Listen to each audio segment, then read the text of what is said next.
اوعك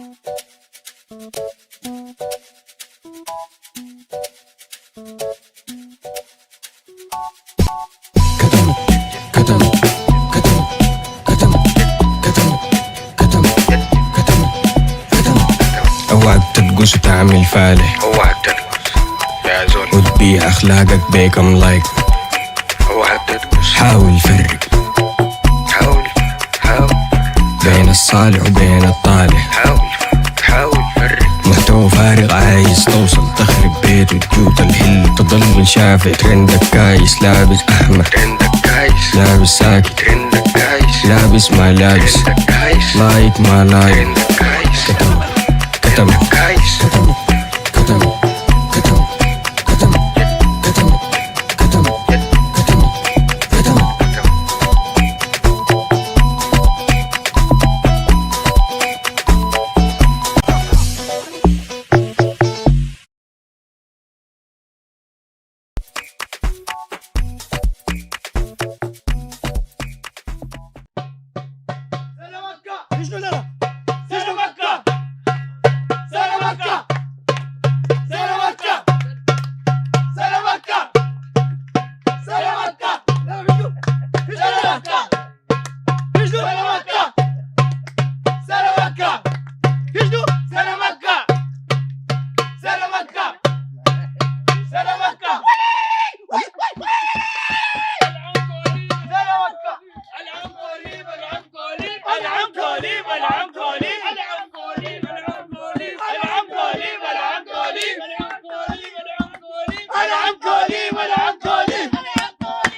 والله ناس الكوره دي احلى ناس، هم اللي والله اللي عاملين جو للحله دي.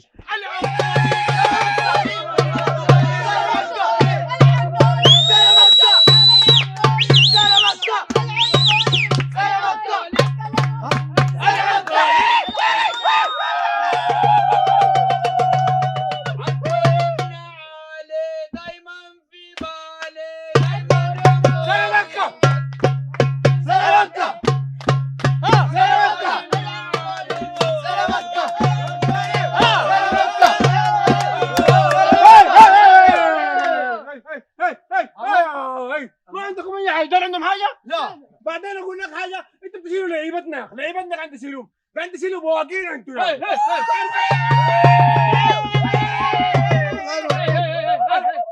الحارس بتاعنا ده حارسنا ده بعد شطبناه في 5 سنه تاني سجلوا. اخر مباراه اديناهم 4-0. اسمع، جبنا كم كاس؟ انا جبنا كاسات كثيره ولا عنده ولا كاس.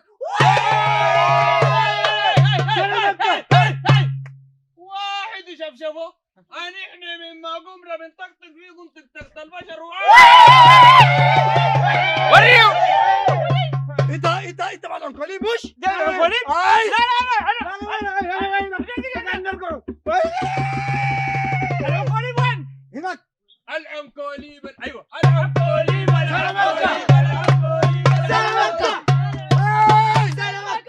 تعبانين يا ما عندكم نادي، يا استادكم مكسر، امشوا من هنا. ده انا اقول لك حاجه، كسروا الكراسي بتاع الاستاد كله، هو ما عندهم اي حاجه، كاس صفيح ما عندهم، ونحن عندنا كاسات محموله جوا الوحيد. دقيقة ده المعسكر العدس وصلت الأسود.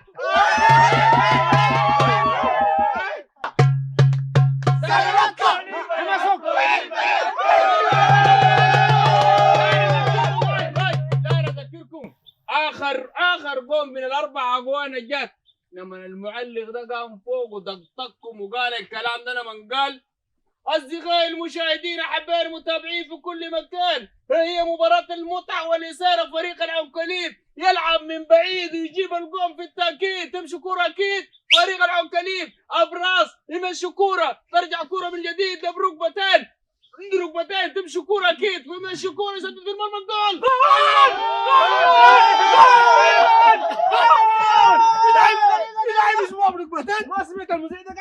قال شنو؟ قال اخر ركلتين هذا اللاعب يلعب الكرة ويجري والجول والجول، حطها في الجول ولا لا؟ حطها في الجول ولا لا؟ حطها في الجول، جول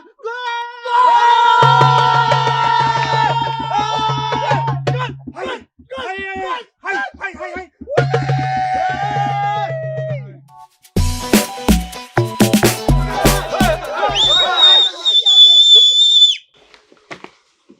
تسلل.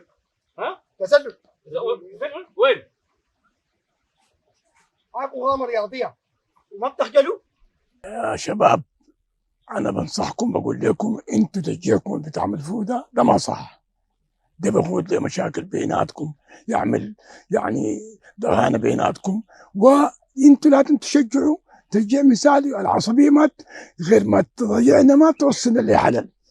وأنا بحكي لكم قصة ما حصلت حقيقة في واحدة من الديربيات، وأنا واحد من الناس اللي كنت موجود فيها وكنت معلق فيها. يعني زول متعصب شديد جدا،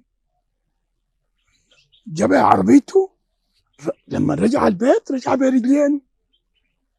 زوجته قالت له انت تاخرت مالك يا زول؟ قال لا، خدت يده في راسه. الله، مالك؟ نسيت العربيه في الاستاد. شفت التعصب اقول ده شنو؟ اي والله كلامك صح يا اخوان الاستاذ عبد الغفور وكلامك صح يا استاذ. ونبذل للتعصب في الكوره ونبذل للكره والتعصب في الكوره. احنا حنقول سنه مكه سنه مكه عنقولي سنه مكه عنقولي عنقولي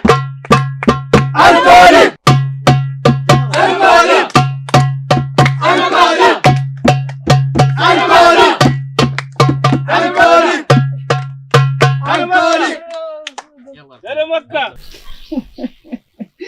شايفة فيه صحوة ومفاهيم عالية. ايوه كيف، لكن انا بفتكر ان الويمه يعني الضاق حلاوه الترند ما بيرجع لنار الفشل ولا بيرجع لنار التجاهل.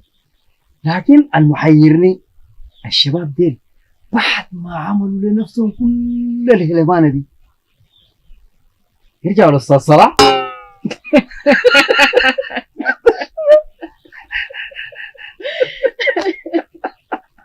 عارف يا بدر الكلام اللي حصل هسه قبل شويه ده شباب لذيذين يا اخي.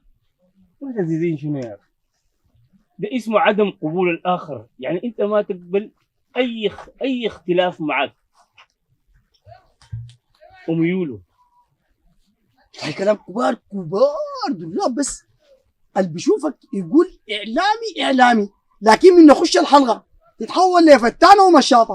بدر الثقافه فيه اخوك مثقف يا مان ملان، لكن سوق الترند يفرض عليك انك تكون مشاطه ولا شنو؟ صلى من فرض انه سوق الترند محتاج مشاطه؟ كلامه صح كلامه صح كلامه صح.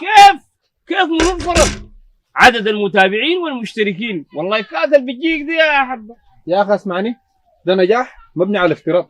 ايش هيك الناس دي بقت تتكلم كلام كبار خلاص. جبت كلامنا هنا نتهزل. هذول المخ ده برضه شغال. دقيقه يا جماعه، مش في فنانين كبار بدوا بدايه حياتهم بدوا بيغنوا هابط، ولما عمل قاعده جماهيريه بقى يغني غنى رصين وقال لك غنى مقعد. اسمع مني شيل مني دي، ده كلام من مخرجين بعد ده، مخرجين كبار برضه قاعده هشه شديد كمان. تعرف يا صابر، يا استاذ انا كنت مفتكر الشباب ديل ناس فارغين وفشلوا وما عندهم اي موضوع، لكن طلعوا ما شاء الله فاهمين. والله يا استاذ فاهمين جدا كمان. لو فاهمين معناها تبقى جريمتهم اكبر. جريمتهم اكبر كيف يا استاذ؟ لو الناس كانوا ما فاهمين كان التمسنا لهم العذر، عذر جهلهم بافعالهم واسقاط هذا الجهل على المجتمع. لكن زول فاهم الصح من الغلط معناه ده يبقى زول متعمد. بس يا استاذ زي ما قالوا هم بلسانهم انه الترند فرض عليهم الامر ده. الترند ده مناسبه مغوله بتاعت فشله بس. طيب يا استاذ الترند والهيلمانه والشهره حقتهم دي تبقى شنو؟ مجرد عبث. العنكوليب يا اخي والله الحاجه دي متعبه خلاص. النادي تقعد تقولي كده العنكوليب. الزول ده مش كان مثقف وشبكنا نوع من اختلاف الآخر. محتاج الدنيا دي والترند ده محتاج القلب دي يا شباب. انت عارف الزلمه بتاع طلس اساسا هو قام على الطلس والوهم يلا اقول لكم كلام ونسيتكم بايخه بايخه العنكولي بالعنكولي. انت قاعد شنو؟ هو داير يزوق عارف يجي هناك. لكن اقول لك حاجه تعال وارجع اقول لك سهام لو قبضته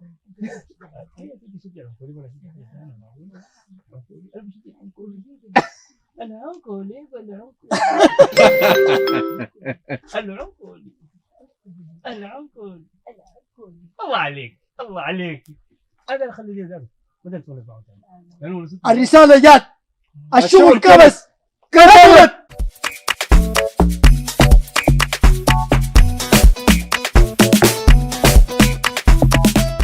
راسك مرة؟ شنو؟ انت ما نصيحة يا راجل؟ مالك يا اخوتنا في شنو؟ بسم الله الرحمن الرحيم. السادة المشاهدون الأصدقاء المتابعون عشاق الفضايح ودق الصفايح، إذا هي فضيحة جديدة وصفحة مختلفة. الآن نحن أمام مشكلة كبيرة. أنا شايف في غسال وزنقيل وزنقيل، ويبدو أن هناك مشكلة كبيرة. نسمع نشوف الحاصل شنو يا جماعة. تكون خدت اقوم لك انا ارسل لك توبسي واسري حر. اقول لك اكوي ولي تجي ترسل لي سروال؟ ماله سروال يا ادم؟ ماله سروال ما بيستر. مالك شايفنا؟ قولي عيلي هنا. انا لما جيت خاشة هنا في مكانك، ولما حاسبتك على اساس انك عندك درايكلين، جبت لك فستاني حق الخطوبه. انت درت تفركش خطوبتي ولا شنو؟ وكمان في النهايه جاي مرسل لي سروال بتاع رجال. الدراجلين ده مش معناه مقايطة تبديل ولا كيف؟ يبدو أن المشكلة في السراويل، يبدو أن هناك مشكلة في السراويل، ولكن المشكلة شنو بالضبط أنا ما أعرف. نحن كالعادة حنعمل استطلاعاتنا، حنسأل الناس، حنشوف الحاصل شنو ونرجع لكم. يا معلم يا اخي سكينه دي خارجه سريع خارج سكينه دي. الشمارات بتاع الشمارات. لا انت في اي حته؟ انا في اي حته واي في مكان. سكينه شكرا لك. علينا عارفين المشكله انه انت العريس ده رافضاه مبدئيا، والاول انا عارف عامل شنو والثاني عامل شنو والثالث عامل. ان شاء الله ربنا يوفقك وتلاقي الرابع بتاع الفيس. شكرا لك يا سكينه، شكرا لك. قدمتي حاجه جميله جدا يا سكينه بيتوبي. ما زلنا متواصلون لكي نسأل من المشكلة ونسأل من الحدث. ما زلنا موجودين عشان كده نشوف الناس عشان نقدر نسألهم نقول لهم الحدث شنو والحاصل شنو. بعدين يا جماعة انتوا مش في اخصائي بتاع عظام، وفي اخصائي بتاع جراحة، وفي اخصائي بتاع عيون؟ انتوا قايلين التخصصات دي الا في الطب بس؟ نحن برضه في سلعتنا دي في تخصص. انا اخصائي بتاع سراويل. اخصائي؟ قرأت في الجامعة. السلام عليكم ورحمة الله وبركاته. وعليكم السلام. منو انت؟ أنا إسراء. إسراء، مرحبا بك في هذه المشكلة. مشكلة السراويل شنو يا سراويل شنو؟ المشكلة شنو؟ المشكلة بتاعت الغسالة دي؟ أيوه. أنا مستغربة أساسا إنه نازل لسه من زمن الغسالة والغسيل والغسال. الناس اتجاوزت الموضوع ده أساسا. مش وين؟ في آلات بتدخل فيها الهدوم بتطلع بغادي مغسلة ومكوية جاهزة. من بريطانيا ممكن يستخدموها إذا تعبانين شديد. شكرا لك. يبدو أن العلم قد تطور وتجاوز السراويل، لذلك لا بد لنا أن نقف أمام الأخصائي. الحكومة يا جماعة. هوبا جينا وحضرنا الحمد لله، وصلنا بالسلامة، فتشنا عنكم، فتشنا عن المكان كله.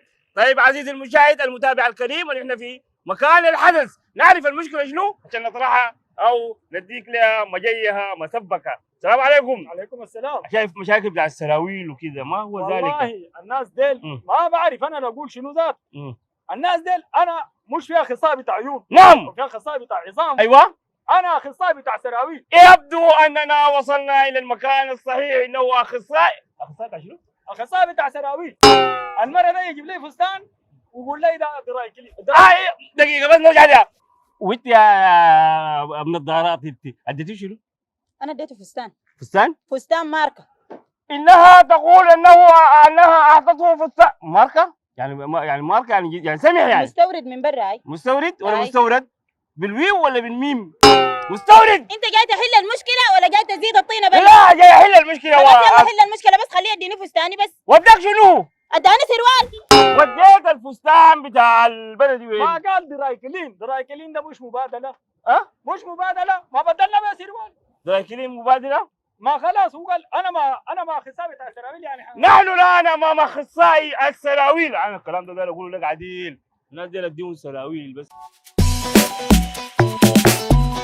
وماذا انتم فاعلون؟ نحن ماذا فاعلين؟ دنقل لك كده وريني انها اشتعلت الحرب، اذا هي حرب السراويل. نحن الان امام اخصائي السراويل اظنها قد بالغ العيال. كان معكم من قناه كتمت حاتم الحلا يا شباب.